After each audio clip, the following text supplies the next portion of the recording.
At today's gold prices, choosing the wrong product costs you $215 per ounce. Buy 10 ounces, that's over $2,000 gone before gold moves a single dollar. Coins or bars? The answer depends on exactly three things, and most people get at least one of them wrong. Today I'm breaking down the real numbers, the hidden traps, and the specific products worth buying. Welcome back to another Straight Talking episode. I'm the Diversify Guy. I've been calling it like I see it for years now.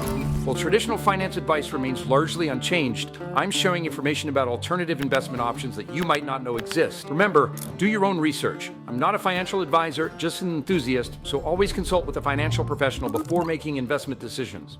Gold is around $5,060 an ounce right now. At that price, every percentage point of premium you pay is roughly $50 out of your pocket. And the spread between the cheapest and most expensive gold products, it's massive. Today, I'm giving you the exact pricing on every major coin and bar at current prices, the premium percentages you're actually paying, which products are IRA eligible and which aren't, and the one product category you should absolutely never buy for investment purposes. This isn't opinion. These are real dealer prices from this month. Let's get into it. First, let's kill the myth that gold costs spot price. Nobody pays spot. You always pay a premium over spot. The question is how much? Here are actual prices at major dealers right now with gold spot around $5,060. Coins first. American Gold Eagle, about $5,280. That's a 4.3% premium. The most popular gold coin in America, 22 karat, but it contains exactly 1 troy ounce of pure gold. The rest is copper and silver alloy for durability. Canadian Maple Leaf, about $5,185. That's a 2.5% premium. 24 karat, 99.99% fine, the purest major government coin. And notice, that's nearly $100 cheaper than the Eagle for the same amount of gold. American Gold Buffalo, about $5,400. That's a 6.7% premium. This is the US Mint's 24 karat offering. Beautiful coin, but at $5,400, you're paying a significant premium over the Maple Leaf for essentially the same purity.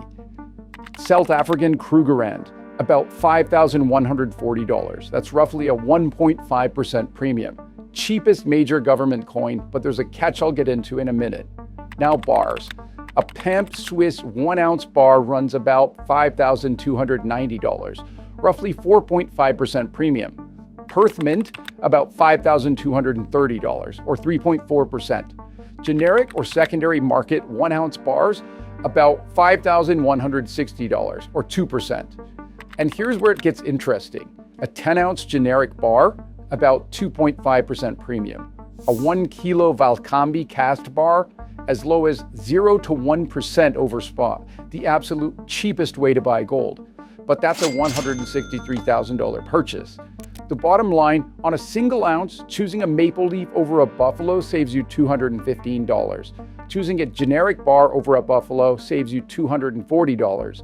At scale, these differences add up to thousands. This is where most beginners get destroyed. Below 1 ounce, premiums go through the roof. A half ounce Eagle, 7% premium. A quarter ounce Eagle, 11 to 14% premium. A 10th ounce Eagle, 15 to 22% premium. It gets worse. 1 gram Pamp Swiss bars carry 37 to 39% premiums. Half gram bars exceed 50% over spot. You're paying $50 in premium on a $163 piece of gold. At those premiums, gold has to appreciate significantly just to break even.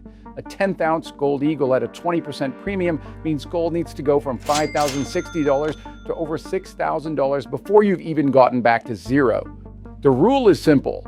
For investment purposes, never go below 1 ounce. If you can't afford a full ounce right now, save up until you can. Or start with silver, but don't waste 20 to 40% of your money on fractional premiums.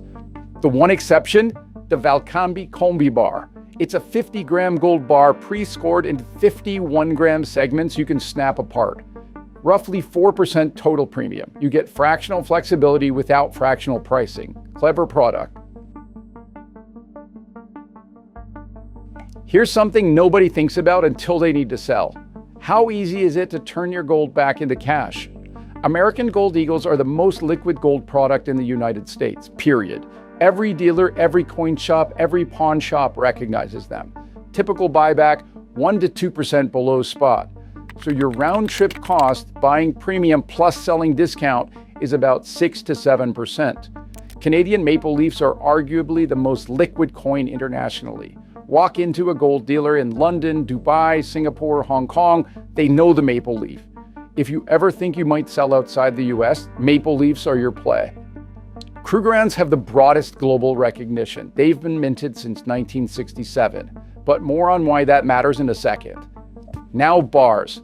Branded bars from PAMP or Perth Mint sell back at about 3 to 4% below spot. Round trip, 7 to 9%. Not terrible, but generic or secondary market bars, those can face 3 to 5% spreads and may require additional verification, assay testing, authentication. That kills your returns. The liquidity hierarchy is clear. Eagles and maple leafs at the top, branded bars in the middle, generic bars at the bottom. And for large investors doing $50,000 or more, the premium savings on bars can offset the wider spreads.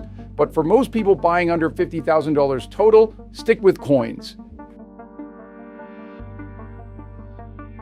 If you're considering a gold IRA, pay attention. This trips up more people than anything else. The IRS requires 0.995 fineness, that's 99.5% pure, for gold held in an IRA.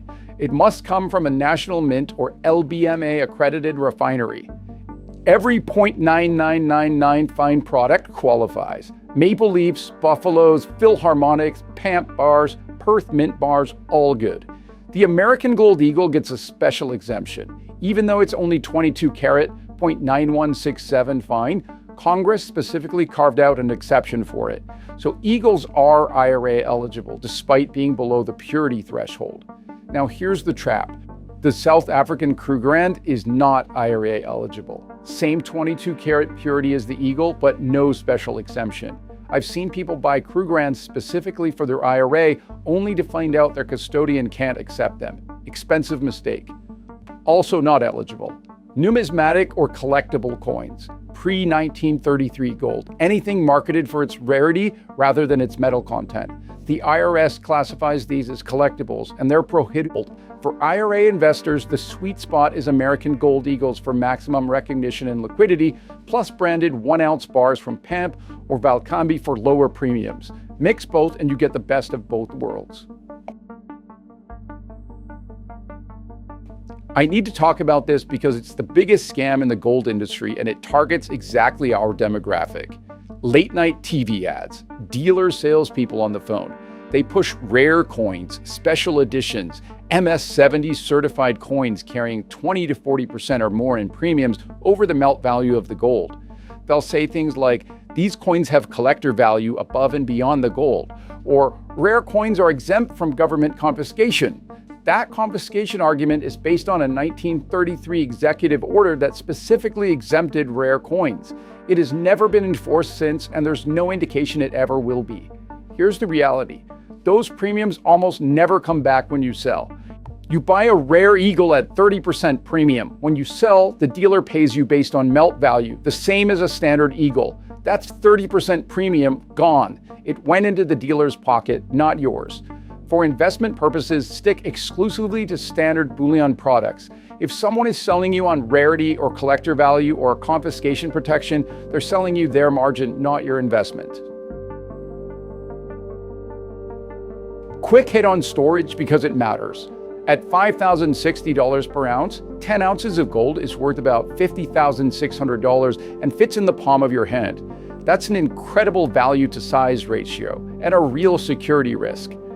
Your homeowner's insurance probably covers precious metals at $200 to $1,000. That's it. For $50,000 in gold, you'd need a separate rider costing $500 to $1,000 per year. Professional vault storage, Brinks Delaware Depository, runs $150 to $350 annually and includes full insurance. For holdings above $100,000, professional storage is almost always more cost-effective and more secure than a home safe. For home storage, coins have an edge. You can spread them across multiple locations. You can't split a 10-ounce bar, but in a vault, bars stack more efficiently and the lower premiums make them the better value. One more thing, taxes. The IRS classifies all gold as collectibles, regardless of form. Maximum long-term capital gains rate of 28% compared to 15 to 20% for stocks. This applies equally to coins and bars. No tax difference between product types. So coins or bars, which is actually better? If you're buying under $50,000 total, go with coins. American Gold Eagles or Canadian Maple Leafs. Maximum liquidity, government-backed, easy to sell anywhere, IRA eligible. If you're deploying $50,000 or more, consider a 70-30 mix. 70% in branded bars for lower premiums, 30% in coins for liquidity when you need partial sales. If you're buying for an IRA, Gold Eagles plus branded bars. Skip Krugerrands. Skip anything rare or collectible. And regardless of what you buy, avoid fractional products below 1 ounce. Avoid numismatic collector coins and buy exclusively from reputable dealers. At the end of the day, the best gold product is the one you actually buy. Don't let the coins versus bars debate paralyze you into buying nothing. I'm not a financial advisor. Do your own research. Talk to a professional. I'm the Diversify Guy, and I'll see you in the next one.